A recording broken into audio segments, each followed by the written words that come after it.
বঙ্গোপসাগরে তৈরি হওয়া ঘূর্ণিঝড় রেমাল আমাদের গাঙ্গেয় পশ্চিমবঙ্গ উপকূলে আসতে পড়তে চলেছে।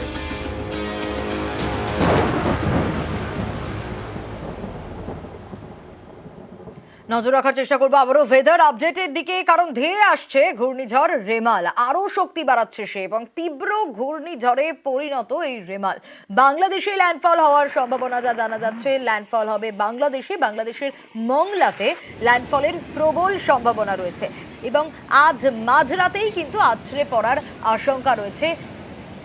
ল্যান্ডফলের সময় সর্বোচ্চ গতিবেগ থাকতে পারে 135 কিলোমিটার। আমরা অবশ্যই নজর রাখবো বিভিন্ন প্রান্তের দিকে। এই মুহূর্তে যে ছবিটা আপনারা দেখছেন এটা দীঘার ছবি।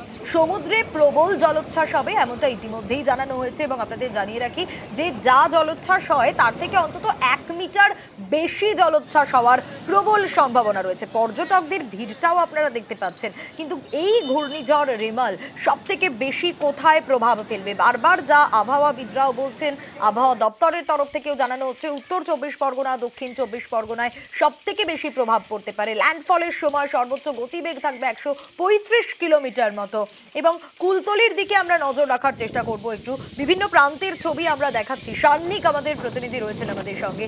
সান্নিক, বারবার করে বলা হচ্ছে যে উত্তর 24 পরগনা, দক্ষিণ 24 পরগনায় সবচেয়ে বেশি প্রভাব পড়তে পারে, সুন্দরবনে সবচেয়ে বেশি প্রভাব পড়তে পারে। এই মুহূর্তে কুলতলির ছবিটা, তুমি কুলতলিতে রয়েছো, আমি একটু জানতে চাইবো, কারণ প্রশাসনের তরফ থেকে তো সব রকম ব্যবস্থা নেওয়া হচ্ছে, সেখানকার মানুষজন তারা তো সব থেকে বেশি চিন্তায়।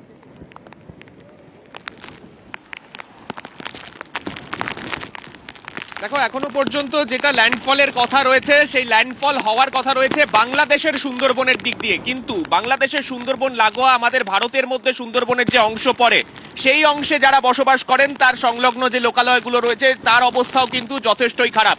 সকাল থেকেই আজকে মাতলা এইরকম জলোচ্ছ্বাস নজরে পড়ছে এবং অবশ্যই যে জায়গায় এই জলোচ্ছ্বাস উঠছে, অর্থাৎ সামনের যে ম্যানগ্রোভের অংশ তুমি দেখতে পাচ্ছ, এই ম্যানগ্রোভের অংশে কিন্তু যে জলোচ্ছ্বাস, এই জলোচ্ছ্বাস খুব একটা স্বাভাবিক ছবি নয়, তেমনটাই গ্রামবাসীরা বলছেন। আমি একটু কথা বলবো যারা এখানকার স্থানীয় মানুষ রয়েছেন। দাদা, একটা জিনিস জিজ্ঞেস করি, এখানে যখন অন্যান্য দিন জোয়ার হয় এই ম্যানগ্রোভের জঙ্গলের ভেতর অব্দি এতটা দূর অব্দি কি জল ওঠে না? না, এতদিন জল ওঠে না, এতদূর জল ওঠে না। এবার রাত্রিবেলা বলছে জল বেশি উঠেছে। হ্যাঁ, এমনিতে রাত্রি 1.5 ঘন্টা জোয়ার হবে, আরো জল বাড়বে। এমনিতে এই সব দিকে অনেক গ্রামে তো ম্যানগ্রোভের এই ব্যারিয়ার নেই, সেই জায়গাগুলো কি জল ঢুকতে শুরু করেছে এখন? হ্যাঁ, জল ঢুকতে শুরু করে। এর আগে আমপানে ক্ষতিগ্রস্ত হয়েছিল, নদী বাঁধ ভেঙে গিয়েছিল, রাস্তা পুরো ভেঙে গিয়েছিল। রাত্রিবেলা ঝড় আসলে তখন কি করবেন? কোনো শেল্টার বা কোথাও কি যাওয়ার ব্যবস্থা কিছু বলা হয়েছে এখনো? ফ্লাড সেন্টার আছে আশ্রমে, ফ্লাড সেন্টারে ওটা হবে।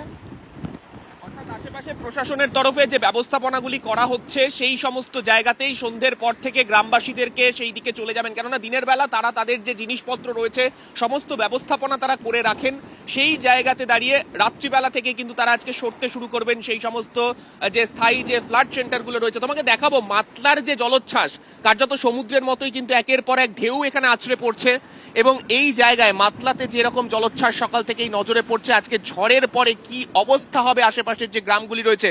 ইতিমধ্যেই যে খবর পাওয়া যাচ্ছে পাশে দেউলবাড়ি গ্রামে কিন্তু ইতিমধ্যেই যে অঞ্চলে এই ম্যানগ্রোভের শিল্ড যেটাকে বলা হয়, সেই শিল্ড যেই সমস্ত অঞ্চলে নেই সেই সমস্ত জায়গায় কিন্তু ইতিমধ্যেই জল ঢুকতে শুরু করে দিয়েছে।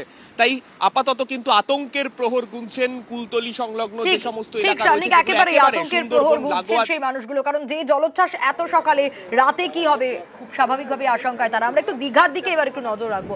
দীঘার ছবিটাও আপনাদের দেখাচ্ছি। ইতিমধ্যে দীঘায় কিন্তু প্রবল জলোচ্ছ্বাস ইতিমধ্যেই দেখা যাচ্ছে।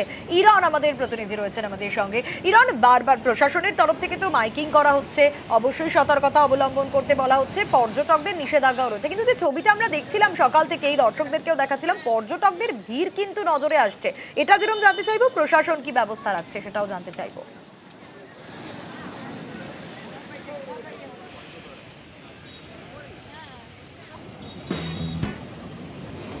সেটা উপচে পড়া ভিড় হয়, তো সেই রবিবার পর্যটকদের ভিড় আগে থেকেই বুকিং, তারা প্রত্যেকেই হয়তো চলে এসছে।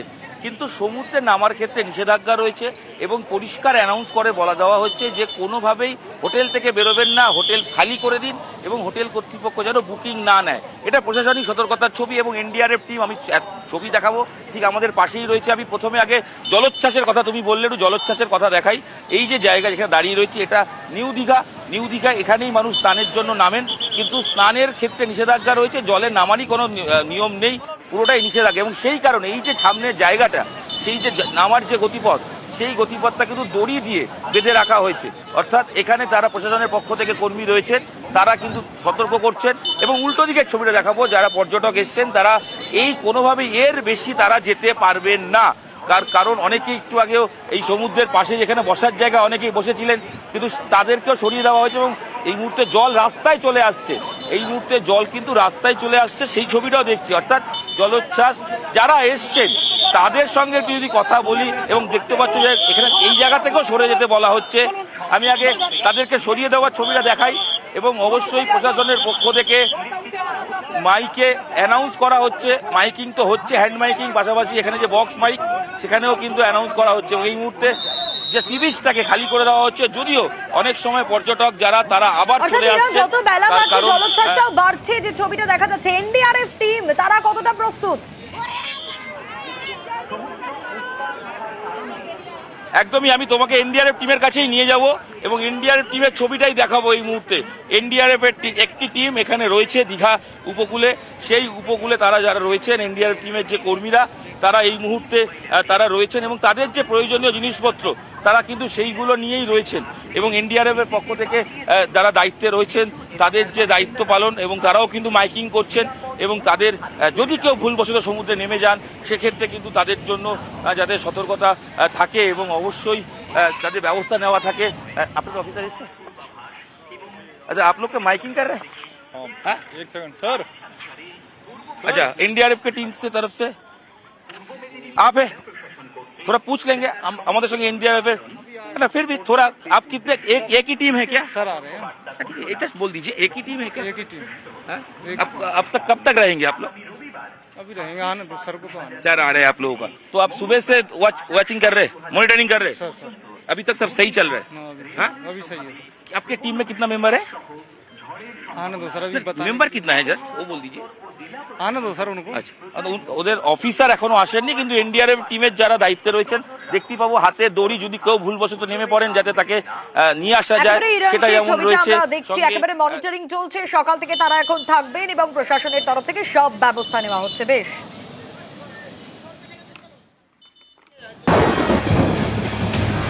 বঙ্গোপসাগরে তৈরি হওয়া ঘূর্ণিঝড় রেমাল আমাদের গাঙ্গেয় পশ্চিমবঙ্গ উপকূলে আসতে পড়তে চলেছে।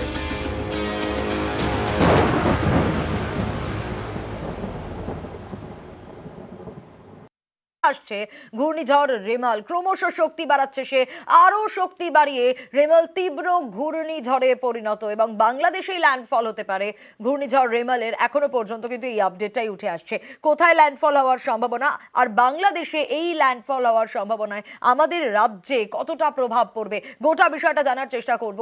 আমাদের সঙ্গে বিশ্বজিৎ আমাদের প্রতিনিধি রয়েছেন। বিশ্বজিৎ, খুব স্বাভাবিকভাবে সাধারণ মানুষের মনে, আমাদের রাজ্যবাসীর মনে এই প্রশ্নটা এই মুহূর্তে ঘোরাফেরা করছে যে বাংলাদেশেই যদি ল্যান্ডফল হয় ঘূর্ণিঝড় রেমালের, সেক্ষেত্রে কতটা সতর্ক থাকতে হবে বাংলাকে, বাংলার ওপর কতটা প্রভাব পড়বে এবং সুন্দরবনের ওপরেও? দেখো, মূল আই অর্থাৎ যে মূল ল্যান্ডফল সেটা বাংলাদেশে হলেও তার প্রভাব কিন্তু বেশ কয়েক কিলোমিটার রেডিয়াস জুড়ে হয়, আর তাতেই একেবারে সাগরদ্বীপ থেকে খেপুপাড়া বাংলাদেশের এর মধ্যে যে ক্ষতি হবে সেটা সর্বোচ্চ ক্ষতি হবে।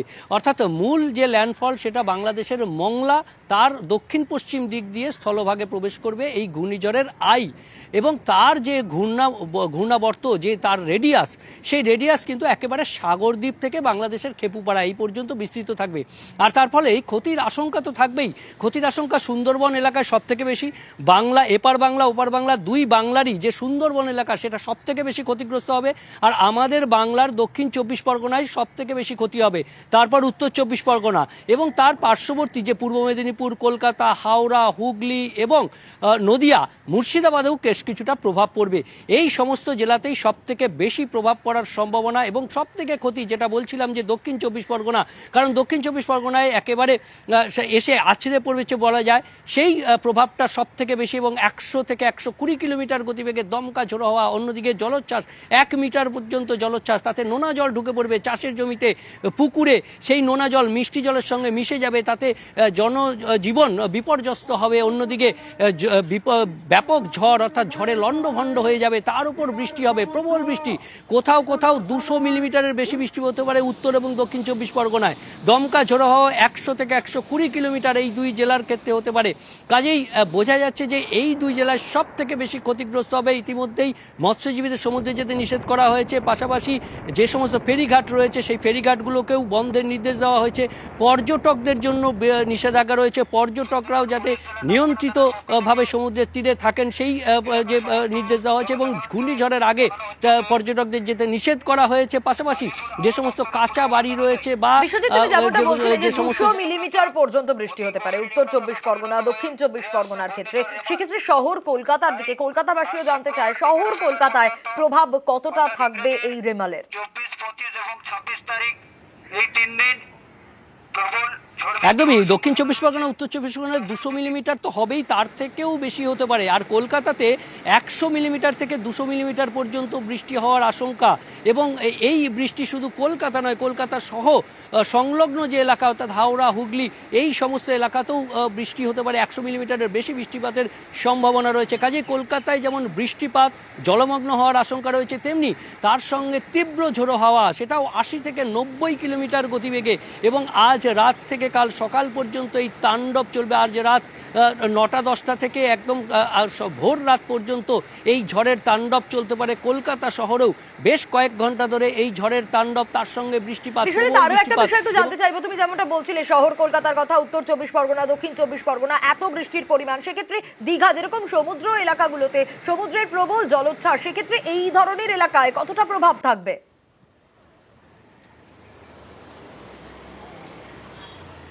একদমই পূর্ব মেদিনীপুরে ঝড়ের দাপট অনেকটাই কম থাকবে, অর্থাৎ যেরকম দক্ষিণ 24 পরগনা, উত্তর 24 পরগনা 100 থেকে 120 কিলোমিটার, সেক্ষেত্রে এই পূর্ব মেদিনীপুরে যদিও উপকূলের জেলা কিন্তু অনেকটা দূরে থাকবে এই যে রেডিয়াস, অর্থাৎ ঝড়ের যে মূল রেডিয়াস তার থেকে একটু বাইরে থাকবে। আর তার ফলেই এখানে 80 থেকে 100 কিলোমিটার গতিবেগে দমকা ঝোড়ো হাওয়া, তার সঙ্গে বৃষ্টিপাত 100 মিলিমিটারের বেশি বৃষ্টিপাত হওয়ার সম্ভাবনা থাকছে।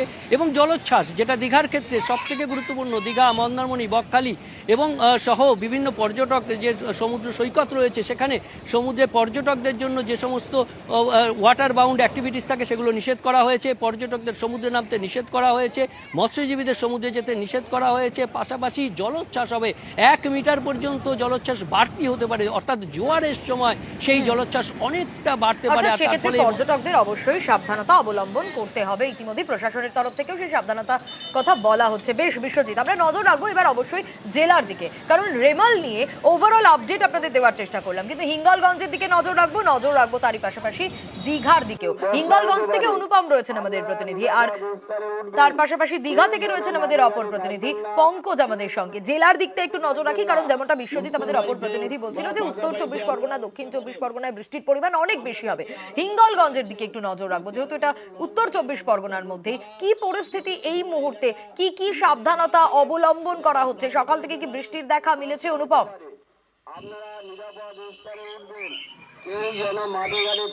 হ্যাঁ দেখো, সকাল থেকেই কিন্তু ঝোড়ো হাওয়া এবং কিন্তু ঝিরঝির কিন্তু বৃষ্টি শুরু হয়েছে।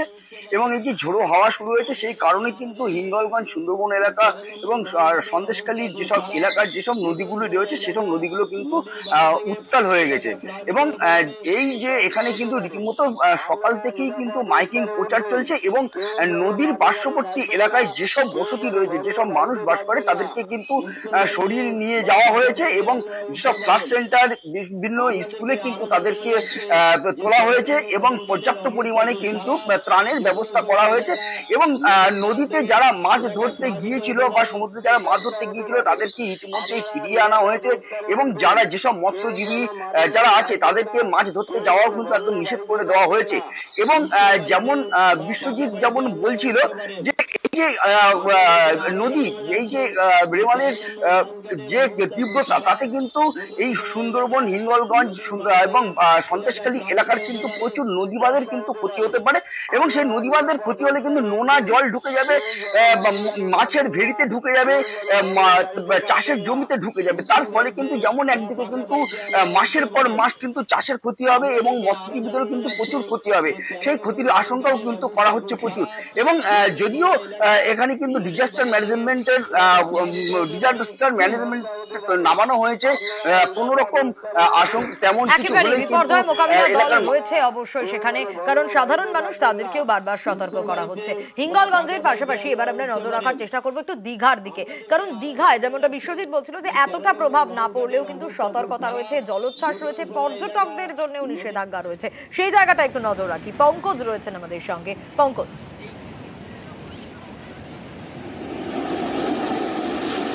দেখো, তোমাকে জানি নাকি যে সকাল থেকে কিন্তু বৃষ্টি পড়ছে সৈকত নগরী সুন্দরী দীঘাতে।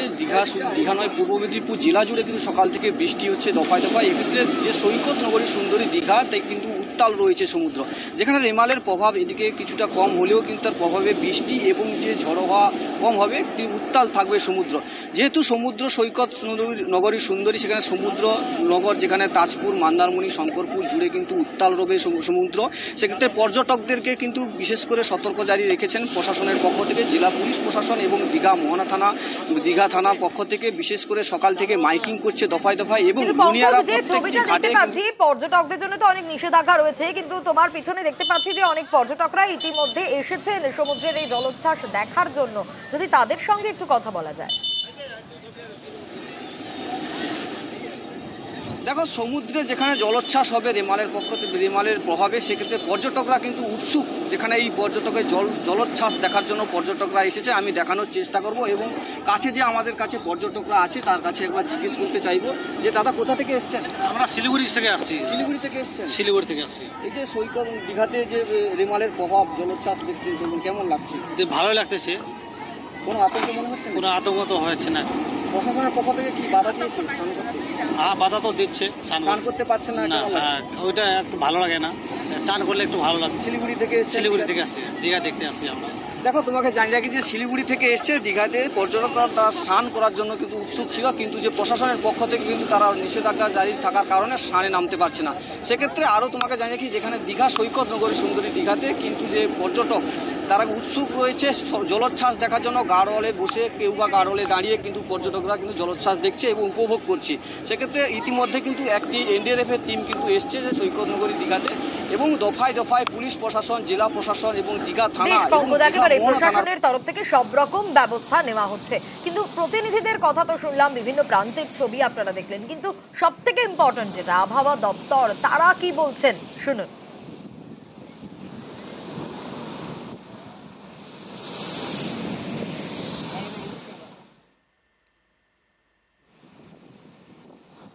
ছিল সেই ডিপ্রেশনটি আজকে সকালবেলাতে ওটি ইন্টেন্সিফাই হয়ে ডিপ ডিপ্রেশনে পরিণত হয় এবং তারপরে আপনার ফার্দার মোরলেস নর্থওয়ার্ড মুভ করে। আজকেই বিকেলবেলাতে সিস্টেমটির সাইক্লোনিক স্টর্মে ইন্টেন্সিফাই হওয়ার খুব সম্ভাবনা আছে। আগামীকাল সকালবেলাতে ওটি সিভিয়ার সাইক্লোনিক স্টর্মে ইন্টেন্সিফাই হওয়ার যথেষ্ট সম্ভাবনা আছে এবং আগামীকাল রাত্রে, মধ্যরাত্রে, মানে ধরুন 11টা থেকে রাত্রির 1টা, ওই রকম সময়তে সাইক্লোনটি আমাদের বাংলাদেশ কোস্ট এবং অ্যাডজয়নিং যে আমাদের পশ্চিমবঙ্গের যে কোস্ট আছে ওটিকে ক্রস করার সম্ভাবনা আছে বিটুইন আপনার খেপুপাড়া এবং Sagar island, with maximum wind speed 110 থেকে 120 kilometre per hour, gusting to 135 kilometre per hour. আর আবারও বিভিন্ন প্রান্তের দিকে একটু নজর রাখবো। দীঘায় জলোচ্ছ্বাসটা দেখতে পাচ্ছেন নিশ্চয়ই। দীঘায় প্রবল জলোচ্ছ্বাস, 1 মিটার পর্যন্ত বেশি জলোচ্ছ্বাস হতে পারে এমনটা ইতিমধ্যেই বলা হয়েছে। কাকদ্বীপের ছবিও আপনাদের দেখাচ্ছি এবং সবথেকে ক্ষতিগ্রস্ত হতে পারে সুন্দরবন, এমনটা বারবার করে বলা হচ্ছে। সেই সুন্দরবনের ছবিও, সুন্দরবনের আকাশেও কিন্তু সকাল থেকে মেঘ, ঝিরিঝিরি বৃষ্টি এবং বিভিন্ন প্রান্তে আমরা নজর রেখেছি।